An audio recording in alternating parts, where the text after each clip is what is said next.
اعوذ باللہ من الشیطان الرجیم بسم اللہ الرحمن الرحیم۔ سورہ بقرہ کی آیت نمبر 6 اور 7 میں ہم پڑھیں گے کہ ہدایت سے محروم کون ہوتے ہیں۔ بسم اللہ الرحمن الرحیم۔ ان الذین کفروا سواء علیہم اانذرتہم ام لم تنذرہم لا یؤمنون۔ ان بے شک الذین وہ جنہوں نے کفروا کفر کیا، سواء یکساں برابر ہے، علیہم ان پر، انذرتہم خواہ وہ ڈرائیں آپ انہیں، ام یا لم نہ، تنذرہم آپ ڈرائیں انہیں، لا یؤمنون وہ ایمان لائیں گے۔ ترجمہ: بے شک جنہوں نے کفر اختیار کر لیا ہے یکساں ہے ان کے لیے، چاہے آپ انہیں ڈرائیں یا نہ ڈرائیں، وہ ایمان نہیں لائیں گے۔ تفسیر: دعوت حق قبول کرنے والے خوش نصیبوں کے ذکر کے بعد اب ان بد نصیبوں کا حال بیان ہوتا ہے جنہوں نے حق کو قبول کرنے سے انکار کر دیا۔ ایک موقع پر بعض لوگ بلا وجہ جبر و قدر کی بحث چھیڑ دیا کرتے ہیں، کہتے ہیں ان بیچاروں کا کیا قصور؟ جب اللہ تعالیٰ نے فرما دیا کہ وہ ایمان نہیں لائیں گے تو وہ ایمان کیوں کر لا سکتے ہیں، اور جب خود خدا نے ان کو ایمان لانے سے باز رکھا تو انہیں سزا کیوں دی جائے اور ملامت کیوں کی جائے؟ کاش اتنی بڑی جرأت سے وہ جبر کی حقیقت پر ہی غور کر لیتے۔ جبر کیا ہے؟ انسان کی بے بسی کی وہ حالت جس میں وہ کسی ایک بات کے کرنے پر مجبور ہو اور اسے چھوڑ کر دوسری چیز اختیار کرنے پر قادر نہ ہو۔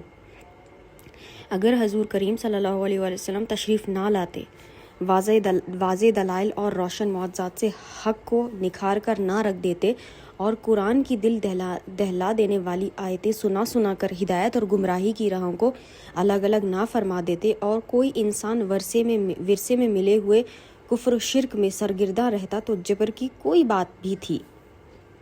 لیکن اب جب کہ کتاب الہی کی روشنی نے حق اور باطل کو بالکل ممتاز کر دیا اور نبی اکرم صلی اللہ علیہ وآلہ وسلم نے تبلیغ کا حق ادا کر دیا، اپنے معجزات اور اپنے دلائل سے غلط فہمی کا شائبہ تک باقی نہ چھوڑا، اس کے بعد بھی جو باطل کو چھوڑ کر ہدایت کو قبول کرنے پر آمادہ نہ ہوا اور گمراہ ہی رہا تو وہ باطل سے چمٹے رہنے پر مجبور نہ تھا، بلکہ سب کچھ سمجھ لینے کے بعد جان بوجھ کر اس نے حق کو قبول نہیں کیا اور پھر کفر پر بضد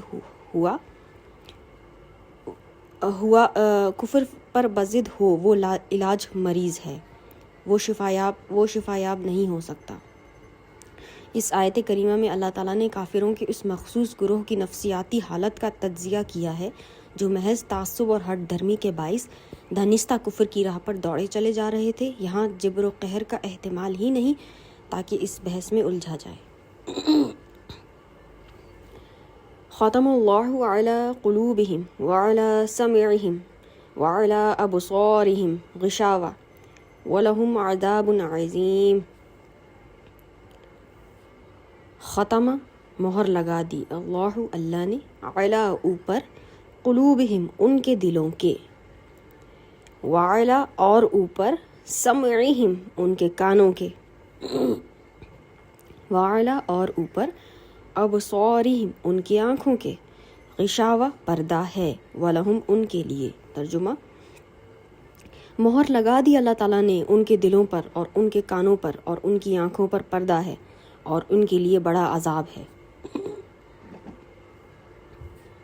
تفسیر: یہاں بھی بعض لوگوں کو یہ کہتے سنا گیا ہے کہ اللہ تعالیٰ نے ان کے دلوں اور کانوں پر مہر لگا دی اور آنکھوں پر پردے ڈال دیے تو غریب کیوں کر ایمان لاتے؟ ان کی خدمت میں صرف اتنا عرض کرنا ہے کہ انسان کے اعمال پر کوئی نتیجہ اور اثر مرتب ہوتا ہے یا نہیں۔ اگر انسان جسمانی صحت کے اصولوں کو لگاتار توڑتا ہے تو اس کا بلانوش معدہ جو ہر چیز ہضم کر لیا کرتا تھا، کیا غذا ہضم کرنے سے معذور نہیں ہو جاتا؟ کیا اس کا جگر خون پیدا کرنا چھوڑ نہیں دیتا؟ اور اگر ایسا ہے، اور یقیناً ایسا ہی ہے، تو روحانی صحت کے بھی چند اصول ہیں جن کی پابندی سے روحانی قوتیں نشوونما پاتی ہیں اور جن کے پیہم خلاف ورزیوں سے وہ قوتیں ناکارہ ہو کر رہ جاتی ہیں۔ دل سے حق و باطل میں تمیز کرنے کی صلاحیت سلب ہو جاتی ہے۔ آنکھیں دیکھتی تو ہیں لیکن عبرت حاصل نہیں کرتی، کان سنتے تو ہیں لیکن نصیحت قبول نہیں کرتے۔ بس اسی کیفیت کا اللہ تعالیٰ نے اس آیت میں ذکر فرمایا ہے۔ ان کفار کی پیہم نافرمانیوں سے حق سمجھ لینے کے باوجود اس سے مکمل انکار کرنے کی وجہ سے ان کے دل و دماغ اور دیدہ گوش کی ساری قوتیں ناکام ہو کر رہ گئی ہیں۔ تو ان کی یہ محرومیاں نتیجہ ہیں ان مسلسل نافرمانیوں کا، اور طبعی اثر ہے ان کی ہٹ درمی اور تعصب کا۔ اس کا یہ مطلب ہرگز نہیں کہ پہلے ہی انہیں ہوش و فہم سے محروم کر دیا گیا تھا تاکہ وہ حق کو سمجھ ہی نہ سکیں۔ اس حقیقت کو قرآن کریم نے متعدد موقعوں پر اس قدر واضح فرمایا ہے کہ غلط فہمی کی گنجائش تک باقی نہیں چھوڑی۔ مثلا ایک جگہ ارشاد ہے بل طبع اللہ علیہا بکفرہم، یعنی ان کے کفر و انکار کی وجہ سے اللہ تعالیٰ نے ان کے دلوں پر مہر لگا دی، یعنی پہلے سے ان کے دل مہر شدہ نہ تھے بلکہ ان کے کفر و انکار اور اس پر ان کے شدید اصرار کی پاداش میں انہیں اس نعمت سے محروم کر دیا گیا۔ ایک اور جگہ ارشاد ہے بل ران علی قلوبہم ما کانوا یکسبون، یعنی جو کرتوت وہ کیا کرتے تھے ان کا میل ان کے دلوں پر جم گیا ہے، اور ان کے دلوں کا روشن آئینہ اس قدر مقدر ہو گیا ہے کہ آفتاب ہدایت کی روشن کرنے اس میں چمک پیدا نہیں کر سکتی۔ اللہ تعالیٰ ہمیں حسن عمل کی توفیق عطا فرمائے، آمین۔ اگلی 8 سے 12 آیتیں سورہ بقرہ کی ہمیں بتائیں گی کہ منافقانہ کردار کیا ہے۔ بسم اللہ الرحمن الرحیم۔ وَمِنَ النَّاسِ مَن يَقُولُ آمَنَّا بِاللَّهِ وَبِالْيَوْمِ الْآخِرِ وَمَا هُم بِمُؤْمِنِينَ۔ وَمِنَ النَّاسِ، اور بعض لوگ ہیں، من جو، یقولو کہتے ہیں، آمنا ایمان لائے ہم، باللہ اللہ پر، وبالیوم الآخر اور آخری دن پر، وما اور نہیں، ہم وہ، بمؤمنین ایمان لانے والے۔ ترجمہ، اور کچھ لوگ جو ہیں جو کہتے ہیں ہم ایمان لائے اللہ پر اور روز قیامت پر، حالانکہ وہ مومن نہیں۔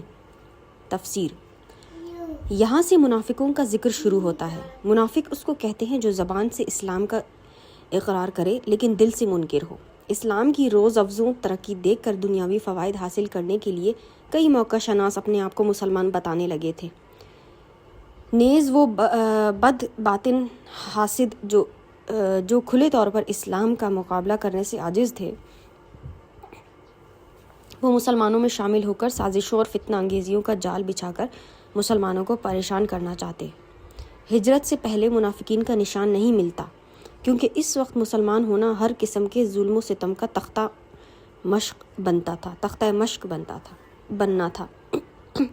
اس لیے کسے کیا پڑی تھی کہ اسے دین کے لیے مصیبتوں کو دعوت دے جس پر اس کا ایمان ہی نہیں۔ وہاں تو صرف وہ لوگ ہی اسلام قبول کرتے جو اللہ تعالیٰ اور اس کے رسول پاک صلی اللہ علیہ وسلم کے لیے جان، مال، اولاد، قرضے کے سب کچھ قربان کرنا اپنی سب سے بڑی سعادت سمجھتے تھے۔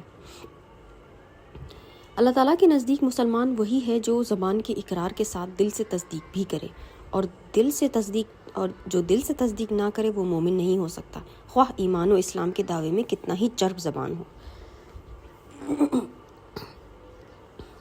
یخادعون اللہ والذین آمنوا وما یخدعون الا انفسهم وما یشعرون۔ یخادعون، وہ دھوکہ دیتے ہیں، اللہ کو، والذین اور ان کو جو آمنوا جو ایمان لائے، وما اور نہیں، یخدعون وہ دھوکہ دیتے، الا مگر، انفسہم اپنے نفسوں کو، وما اور نہیں، یشعرون وہ شعور رکھتے۔ ترجمہ، فریب دیا چاہتے ہیں اللہ کو اور ایمان والوں کو، اور حقیقت میں نہیں فریب دے رہے مگر اپنے آپ کو، اور اس حقیقت کو نہیں سمجھتے۔ وہ یہ فریب اللہ تعالیٰ سے نہیں کرتے تھے بلکہ اللہ کے رسول سے کرتے تھے، لیکن اللہ تعالیٰ نے انہیں بتا دیا کہ جو اللہ کے رسول کے ساتھ فریب کرتے ہیں وہ خود اللہ تعالیٰ کے ساتھ فریب کرتے ہیں، اور اس دھوکے بازی کا وبال ان پر ہی پڑے گا۔ وہ اسلام اور اللہ تعالیٰ کے رسول کا کچھ بگاڑ نہیں سکیں گے، کیونکہ یہ نور ہے جس کو ہمیشہ تاباں و درخشاں رکھنے کا ذمہ دار خود اللہ تعالیٰ ہے۔ فی قلوبہم مرض فزادہم اللہ مرضا ولہم عذاب علیم بما کانوا یکذبون۔ فی قلوبہم ان کے دلوں میں، مرضن بیماری ہے، فزادہم تو زیادہ کر دیا انہیں، اللہ نے مرضن بیماری میں، ولہم اور ان کے لیے عذاب ہے، علیم المناک یا دردناک، بما بوجہ اس کے، کانو تھے وہ۔ ترجمہ: ان کے دلوں میں بیماری ہے، پھر بڑھا دی اللہ نے ان کی بیماری، اور ان کے لیے دردناک عذاب ہے بوجہ اس کے کہ وہ جھوٹ بولا کرتے تھے۔ حضور کریم صلی اللہ علیہ وآلہ وسلم کے خلاف منافقین کے دل میں عداوت کے جو جذبات پرورش پا رہے تھے اور حسد اور غصے کی جو چنگاریاں چٹخ رہی تھیں، ان کو قرآن نے مرض سے تعبیر فرمایا ہے۔ جب وہ حضور کریم صلی اللہ علیہ وسلم اور اسلام کے روز افزوں عزت اور ترقی کو دیکھتے تو حسد و انات کے شعلے بھڑک اٹھتے۔ اللہ تعالیٰ انہیں تنبیہ فرماتا ہے کہ اگر انہوں نے اس مرض کو یوں ہی بڑھنے دیا اور اس کا علاج نہ کیا تو جس طرح جسمانی بیماریاں جسمانی موت کا باعث بنتی ہیں، اسی طرح ان کا یہ مرض ان کے قلب و روح کا گلا گھونٹ کر رکھ دے گا۔ وَإِذَا قِيلَ لَهُمْ لَا تُفْسِدُوا فِي الْأَرْضِ قَالُوا إِنَّمَا نَحْنُ مُصْلِحُونَ۔ وَإِذَا اور جب قیل کہا جاتا ہے لہم انہیں لا تفسدوا نہ تم فساد کرو فی الارض زمین میں، قالوا وہ کہتے ہیں انما بے شک نحن ہم تو مصلحون اصلاح کرنے والے ہیں۔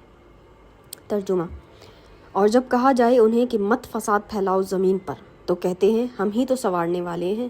تفسیر: اس آیت میں ان کے دلوں کے بیمار ہونے کی دلیل پیش کی جا رہی ہے۔ وہ دن رات فتنہ و فساد پھیلانے میں اور حق کی شمع بجھانے میں مصروف ہیں، اور اگر ان کی فتنہ پردازیوں کی طرف توجہ دلا کر انہیں باز رہنے کو کہا جاتا ہے تو الٹا گھورتے ہیں اور کہتے ہیں آپ ہمیں فسادی کہتے ہیں، ہم ہی تو امن و اصلاح کے لیے ہر وقت کوشش کر رہے ہیں۔ اب جو شخص فساد پھیلانے اور حق کا چراغ گل کرنے کو اصلاح کہنے پر مصر ہو، اس کے قلب و نظر کو اگر بیمار نہ کہا جائے تو کیا کہا جائے؟ اب آپ اپنے گرد و پیش پر نگاہ ڈالیے، جتنے نئے فرقے نئے مذہب جنم لے رہے ہیں ان کے بانی بھی دین کی اصلاح اور قوم کی فلاح کا دعویٰ ہی کرتے ہیں، لیکن ان کی فتنہ پردازیاں آئے دن جو گل کھلا رہی ہیں ان کے باعث تو قوم کا ذہنی اتحاد بھی پاش ہوتا جا رہا ہے۔ اللہ تعالیٰ ان نادان دوستوں یا دانا دشمنوں کے مکر و فریب سے امت کو بچائے اور ہمیں توفیق بخشے کہ ہم ان کو پہچان سکیں۔ آمین ثم آمین۔ الا انہم ہم المفسدون ولکن لا یشعرون۔